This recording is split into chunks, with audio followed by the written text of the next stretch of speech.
કાનાણી સરના તમામ વિડીયોનો ઓફિશિયલ ખજાનો યુટ્યુબ પર જોવા માટે જલ્દી લાઈક કરો, સબસ્ક્રાઈબ કરો અને બેલ આઇકોન દબાવી ઓલ સિલેક્ટ કરો, જેથી તમને અમારા વિડીયો સૌથી પહેલાં જોવા મળે. નમસ્કાર. આજે આપણે માનવતાનું મહાકાવ્ય રામાયણ આ પુસ્તક વિશેનો પરિચય કેળવીએ. પુસ્તકના લેખક છે ગુણવંત શાહ. રામાયણ ઉપર ઘણા બધા ભાષ્ય લખાયા છે. એમાં મારી દ્રષ્ટિએ સૌથી બેસ્ટ અને ઉત્તમ ભાષ્ય રામાયણનું ભાષ્ય ગુજરાતી ભાષામાં લખ્યું હોય તો ગુણવંત શાહે 742 પાનાનો દળદાર ગ્રંથ છે. RR શેઠની કંપનીએ એનું પ્રકાશન કર્યું છે અને એની 3 આવૃત્તિઓ અગાઉ બહાર પડી ચૂકી છે. 600 રૂપિયા એની કિંમત છે. પુસ્તકના મુખપૃષ્ઠ ઉપર રામાયણ સરસ મજાનું રામ ભગવાનનું ધનુષ્ય અને સરસ થીમ પસંદ કરી છે. ગુણવંત શાહ છેલ્લા પેજ ઉપર લખે છે, રામ માનવતાના વિવેક ચૂડામણી છે, સીતા માનવતાની વિમલ વેદના છે, લક્ષ્મણ માનવતાનો પુણ્ય પ્રકોપ મન્યો છે, ભરત માનવતાનો તપોનિધિ છે, હનુમાન માનવતાના પ્રાણમય કોષ છે, રાવણ માનવતા સામેનું આસુરી આહ્વાન છે, રામાયણ માનવતાનું મહાકાવ્ય છે. જ્યાં સુધી પૃથ્વી પર માનવતા જીવતી રહેશે ત્યાં સુધી રામકથા વંચાતી, ગવાતી, ભજવાતી રહેશે.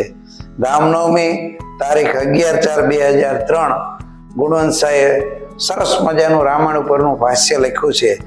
એમાંના કેટલાક અંશો રામાયણના, આમ તો રામાયણની રચના વિશેની વાત કરીએ તો લેખક લખે છે, તમસા નદીના કિનારે મહર્ષિ વાલ્મીકી સવારમાં સ્નાન કરવા માટે જ્યારે જતા હોય છે ત્યારે એક પ્રણય લીલામાં મગ્ન કૌચ યુગલ પક્ષી એને એક શિકારી બાણ છોડે છે અને નર કોંચ તરફડીને ત્યાં મૃત્યુ પામે છે. માદા કોંચ એના વિરોહમાં તલપીને મૃત્યુ પામે છે. આ દ્રશ્ય જોઈ અને મહર્ષિ વાલ્મીકીના હૃદયમાં એક ચિત્કાર પ્રગટે છે. એટલે રામાયણની રચના પાછળ યુગલત્વ ખંડિત થયું, યુગલત્વનો ચિત્કાર એવો શબ્દ લેખકે અહીંયા પ્રયોજ્યો છે.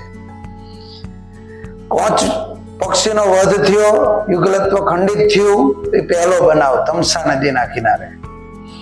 બીજી વખત યુગલત્વ ખંડિત થયું કે જ્યારે સીતાજીનો ત્યાગ કરવામાં આવ્યો અને લક્ષ્મણ સીતાજીને તમસા નદીના કિનારે છોડી મૂકે છે.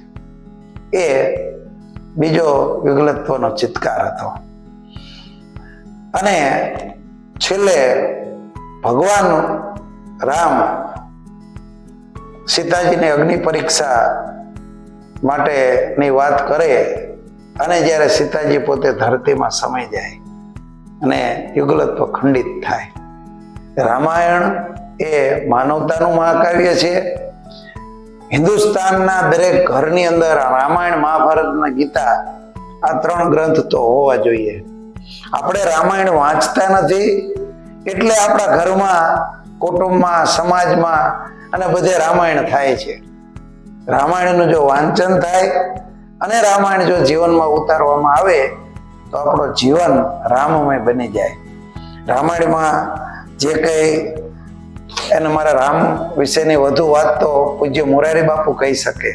પૂજ્ય મોરારી બાપુએ આ ગ્રંથના પ્રથમ પેજ ઉપર જ આશીર્વચન પાઠવ્યા છે. પૂજ્ય મોરારી બાપુ એમણે આદરણીય ગુણવંતભાઈએ રામાયણ પર સ્વાધ્યાય, મનન, ચિંતન, મનન કરી પોતાની રીતે જે જડ્યું તે સમાજને પ્રસાદ રૂપે રજૂ કર્યું છે. આ વિચાર યજ્ઞ માટે મારી પ્રસન્નતા, પ્રભુ પ્રાર્થના અને શુભકામના રામ સ્મરણ સાથે 21/1/2003 કૈલાસ, ચિત્રકૂટ ધામ, તલગાજડા, મોરારી બાપુ. મોરારી બાપુએ પણ શુભકામના પાઠવી છે. રામાયણ વિશે બાપુ વધુ વાત કહી શકે. મારે તો માત્ર તમને આ પુસ્તકમાંથી નાની એવી એક સફર કરાવવાનો મારો પ્રયત્ન છે. વિચાર તીર્થ નામના એક પેજની અંદર ગુણવંત શાહ લખે છે, રામાયણ કેવળ હિન્દુ પ્રજાનું મહાકાવ્ય નથી. રામાયણ કેવળ ભારત દેશનું મહાકાવ્ય નથી. રામાયણ પૃથ્વી પર પાંગરેલી ઉત્ક્રાંત માનવતાનું મહાકાવ્ય છે. રામનું હૃદય મંથન સમગ્ર માનવ જાતનું હૃદય મંથન છે, મનોમંથન છે. સીતાની વ્યાથા વિશ્વની તમામ સન્નારીઓની વ્યાથા છે. કઈ કઈ એટલે પુત્રમોને કારણે પરિવારમાં પલિતો ચાપનારી તેજસ્વી મહિલા. ભરત એટલે મૂર્તિમંત વૈરાગ્ય. લક્ષ્મણ એટલે રામના કૈયામાં રહેતો પુણ્ય પ્રકોપ. ઉર્મિલા એટલે પ્રેમનું સૂક્ષ્મારોહણ અને ઉધર્વારોહણ. જટાયુ એટલે પારકી લડાઈ વોરીને શહીદ થનારો સત્યાગ્રહી. રાવણ જેવો જ્ઞાની દુનિયાને સતત પજવતી આસુરી સંપત્તિનો પ્રતિનિધિ છે. હનુમાન પ્રત્યેક માનવમાં રહેલી પ્રાણ શક્તિના પ્રતીક છે. સુગ્રીવ એટલે રામના પ્રતાપે સત્વગુણ તરફ વળેલો રજોગુણી અને તમોગુણી વાનર. મારીચ એટલે રામબાણ વાગ્યા પછી જાગી ગયેલો શ્રેયાર્થી સાધક. વિભીક્ષણ એટલે શત્રુ પક્ષે રહેલા સત્યને સ્વીકારનારો જાગૃત જીવ. રામકથા એટલે માનવમાં રહેલા દેવી અને દાનવની કથા. રામાયણ એટલે ભારતીય સંસ્કૃતિના મંદિરના ગભારામાંથી પ્રસરતી ધૂપ સુગંધ. બહુ મસ્ત વાત વિચાર તીર્થ નામના પ્રકરણમાં ગુણવંત શાહ સાહેબે કરી છે. ત્યાર પછી રામાયણ વિશે જે મહાપુરુષોએ વાત કરી એમાં મારે સંત કબીરની વાત કરવી છે. કબીરનો જન્મ 600 વર્ષ પહેલા એટલે કે ઈસવીસન 1398 થયેલો. કબીર ભક્ત કવિ હતા, ક્રાંતિકારી હતા. હિન્દુ મુસલમાન બંનેમાંથી હિન્દુ હતા કે મુસલમાન એનો જવાબ જડતો નથી. આજથી 6 સદી પહેલા કબીર ક્રાંતિ સફળ થઈ હોત તો ભારતના ભાગલા ન થયા હોત. કબીરે રામ વિશે ઘણી બધી ચોપાઈઓ લખી છે. એમાંની રામ નામ સબ કોઈ કહે ઠગ ઠાકુર ઓર ચોર. राम नाम सब कोई कहे ठग ठाकुर और चोर. ध्रुव प्रहलाद सब तर गए यही नाम कछु और. ध्रुव प्रहलाद सब तर गए यही नाम कछु और. રામનું નામ તો ઠગ અને ચોર બધા લે, પણ ધ્રુવ પ્રહલાદ જેવા ભક્તો જે નામ લે અને તરી ગયા છે. કબીરે પણ રામ નામનો ખૂબ મહિમા કીધો છે. ગાંધીજીને એક ઈચ્છા હતી, એ પણ આપણે જોઈએ. ગાંધીજી લખે છે કે મારી ઈચ્છા તો છે કે જો હું દાવાનળમાંથી બહાર નીકળી શકું અને 125 વર્ષ જીવું તો જેમ અનાસક્તિ યોગ લખાયો એ રીતે રામાયણ અને ભાગવતના સરળ અર્થો દરેક પ્રસંગને બરાબર ન્યાય મળે એ રીતે કરવાની ઈચ્છા છે ખરી. મહાદેવને આ કામ કરવાની ખૂબ હોશ હતી. મહાદેવ એટલે મહાદેવભાઈ દેસાઈ, એમના અંગત મદદનીશ ગણી શકાય. મહાદેવને આ કામ કરવાની ખૂબ હોશ હતી, પણ ધાર્યું ધણીનું જ થાય. આ નોંધ કરેલી છે તારીખ 17 જૂન 1947 ની વહેલી સવારે 3 વાગે. ગાંધીજીને પણ રામાયણ પ્રત્યે અપાર પ્રેમ હતો. રવિન્દ્રનાથ ટાગોર, જેને આપણે ગુરુદેવ તરીકે ઓળખીએ છીએ, એ પણ રામાયણની ખૂબ સરસ વાત કરે છે. રામાયણ વર્ષો જશે પણ રામાયણ નિત નવું અને અજર અમર રહેશે. રામાયણ વિશે ગુરુદેવ ટાગોરે જે વાત કરેલી છે એ એના 2 પેરેગ્રાફ આપણે જોઈએ કે સામાન્ય રીતે કાવ્યના 2 ભાગ પાડી શકાય. કોઈ કાવ્ય એકલા કવિની કથા હોય, જ્યારે કોઈ કાવ્ય જનસમૂહની કથા હોય.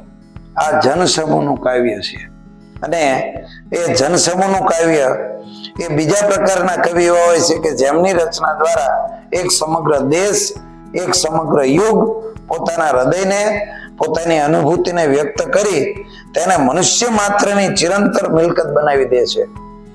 તેમની રચના કોઈ વિશિષ્ટ વ્યક્તિની રચના લાગતી નથી. તેઓની કૃતિ જાણે કોઈ મહા તરુરાજની પેઠે દેશના ભૂતલ જઠરમાંથી ઉદ્ભવ પામી તે જ દેશને આશ્રય અર્પે છે. કાલિદાસના શંકુતલા અને કુમાર સંભવમાં વિશેષ કરીને કાલિદાસને નિપુણ કલમનો જ પરિચય મળે. પરંતુ રામાયણ મહાભારત તો જાણે જાહ્નવી અને હિમાચલની માફક ભારતના જ વ્યાસ અને વાલ્મીકી તો માત્ર નિમિત્ત છે. આવા મહાકાવ્ય વિશેની એક સરસ મજાની વાત આજે મેં તમારા સુધી પહોંચાડી. મારું તો માત્ર એક જેમ ભગવાન રામે સેતુબંધ બાંધવાની શરૂઆત કરી અને એક નાની એવી ખિસકોલી રેતીમાં આળોટી અને પોતાના શરીર સાથે ચોટેલી રેતી જ્યાં સેતુબંધ બંધાતો ત્યાં જઈને ખંખેરે, વળી પાછી આવે. આ કાર્ય ભગવાન રામ જોઈ ગયા અને ભગવાનની પ્રસન્નતા નો લાભ ખિસકોલીને મળ્યો. એમ મારું કાર્ય ખિસકોલી પેઠેનું કાર્ય છે. સારા ગ્રંથો તમારા સુધી પહોંચાડવા એ મારા મનનો એક સંકલ્પ છે. આ માનવતાના મહાકાવ્યમાં મને ગમી ગયેલા 3 પાત્રો, એમાંનું એક પાત્ર એટલે જટાયુ. સમાજમાં જટાયુ વૃત્તિ ધીમે ધીમે ખલાસ થતી જાય છે. જટાયુ વૃત્તિ એટલે શું? ગુણવંશાએ એવું લખે જટાયુ વૃત્તિ એટલે પારકી છઠ્ઠીનો જાગતર. સીતાજીનું જયારે અપહરણ કરીને રાવણ લઈ જતો ત્યારે જટાયુને ખબર હતી કે હું રાવણનો સામનો નહીં કરી શકું. રાવણ મારી પાંખો કાપી નાખશે તો હું નીચે ફસવાઈ જ પડી જઈશ, હું નહીં બચી શકું, એનો સામનો ન કરી શકું. છતાં જટાયુએ એવું નક્કી કર્યું, એના મનની અંદરથી એના મનમાં એક શુભ સંકલ્પ પ્રગટ થયો કે મારી નજર સામે કોઈ અબળા સ્ત્રીનું અપહરણ થતું હું ન જોઈ શકું, અને એને રાવણનો સામનો કર્યો. આવી જટાયુ વૃત્તિ દિવસે ને દિવસે ખલાસ થતી જાય છે. સમાજનું અધપતન થતું જાય એનું મુખ્ય કારણ જટાયુ વૃત્તિ છે. સતયુગ જુઓ, દ્વાપર, ત્રેતાયુગ, જે કઈ યુગ થઈ ગયા, દૂધ સફેદ જ હતું, લીમડો કડવો જ હતો. એનામાં કુદરતના જે તત્વોમાં કોઈ જ પરિવર્તન નથી થયું, માત્ર ફેરફાર થયો છે માણસની પોતાની વૃત્તિમાં. તો માણસને જટાયુ વૃત્તિ જાગૃત કરવાની જરૂર છે કે હું મારી નજર સામે ક્યાંય અસત્ય નહીં ચલાવી લઉં. તો પારકી છઠ્ઠીનો જાગતર જટાયુનું પાત્ર મને ગમે. બીજું પાત્ર છે સબરી. મારા ઘેર આવશે રામ, પધારશે, ધીરજ વૃત્તિ અને તપોનિષ્ઠ સબરી. દરરોજ સવાર પડે અને પોતાની પંપા સરોવરના કિનારે બનાવેલી ઝૂંપડી ઉપર એના માર્ગમાં સવારે દરરોજ વાળી નાખે, ફૂલ પાથરી દે. એક દિવસ ચોક્કસ મારા રામ મારી ઝૂંપડીએ પધારશે. આ સબરીની જે એકનિષ્ઠ ભક્તિ એ પણ મને ગમે. પછીનું પાત્ર એટલે વિભીક્ષણ. સત્ય માટે થઈને ભાઈને પણ ત્યજી દીધો. આમ જોઈએ તો રાવણને કોઈ હરાવી ન શકે, પણ કથાકારો કહેતા હોય છે, લોક સાહિત્યકારો કહેતા હોય છે તેમ કે જ્યારે પોતાના ભાઈ સાથ સહકાર ન આપે ત્યારે જ હાર થતી હોય છે. રામના વિજય પાછળનું મુખ્ય કારણ એ હતું કે રામની સાથે એના ભાઈ હતા અને રાવણની સાથે વિભીક્ષણ નહોતો. વિભીક્ષણ રામમય હતો, રામનો પરમ ભક્ત હતો, એ સત્ય તરફ હતો. એટલે જરૂર પડે તો સત્ય માટે થઈ પોતાના ભાઈનો અને કુટુંબનો પણ ત્યાગ કરી દેવો, એવું વિભીક્ષણ દ્વારા આપણે જોઈ શકીએ છીએ. અને જન્મભૂમિ પ્રત્યેનો રામનો અપાર પ્રેમ. જ્યારે રાવણ મૃત્યુશૈયા ઉપર હોય છે, એનો અગ્નિ સંસ્કાર પૂરો થઈ ગયો પછી લક્ષ્મણને એવી ઈચ્છા હોય છે કે આપણે આટલો સંઘર્ષ બાદ લંકા ઉપર વિજય મેળવ્યો, તો હવે આપણે વિભીક્ષણને ગાદી આપવી કે કેમ, લંકાનું શું કરવું? ત્યારે ભગવાનને જ્યારે પ્રશ્ન પૂછે લક્ષ્મણ, ત્યારે રામ ભગવાન જવાબ આપે છે, અપી સવર્ણમય લંકા નમે લક્ષ્મણ રોચતે જનની જન્મભૂમિ સ્વર્ગદા આપી ગિરિયસી. હવે તો આપણી જન્મભૂમિ, આપણી માતૃભૂમિ અયોધ્યા જવું છે. લંકા ભલે સોનાની હોય પણ માતૃભૂમિથી વિશેષ તો નથી જ. અને આપણે બધા જાણીએ છીએ કે વિભીક્ષણને રાજ તિલક કરી ભગવાન રામ અયોધ્યાની અંદર આવે છે. આ ગ્રંથની અંદર ભગવાન રામના જન્મથી માંડી એમના જીવનકાળની તારીખો સાથેની માહિતી આપી છે. ગુણવંત શાહે એમના જીવનકાળ દરમિયાન જે ગ્રંથો લખ્યા એમાં સૌથી વધુમાં વધુ એમણે સંશોધનનું કાર્ય કર્યું હોય કે એના માટે એમણે ઘણા બધા ગ્રંથોનું વાંચન પણ કર્યું છે. એની ગ્રંથ યાદી પણ આમાં આપેલી છે. ગુણવંત શાહ સાહેબને 2-3 વખત મળવાનો મને ચાન્સ મળેલો, એમની સાથે વાર્તાલાપ કરવા માટેના 30-35-40 મિનિટ કલાકનો સમય મળેલો છે. ત્યારે હું કહી શકું કદાચ ગુણવંત શાહે માનવતાનું મહાકાવ્ય રામાયણ એક પુસ્તક લખ્યું હોત તો એ ચિરંજીવ બની જાય. રામાયણનો જેના જીવનમાં સ્પર્શ થઈ જાય એ ચિરંજીવી બને. એટલે જટાયુ ચિરાયુ હતો. આભાર. હવે પછી મળશું આવતા રવિવારે.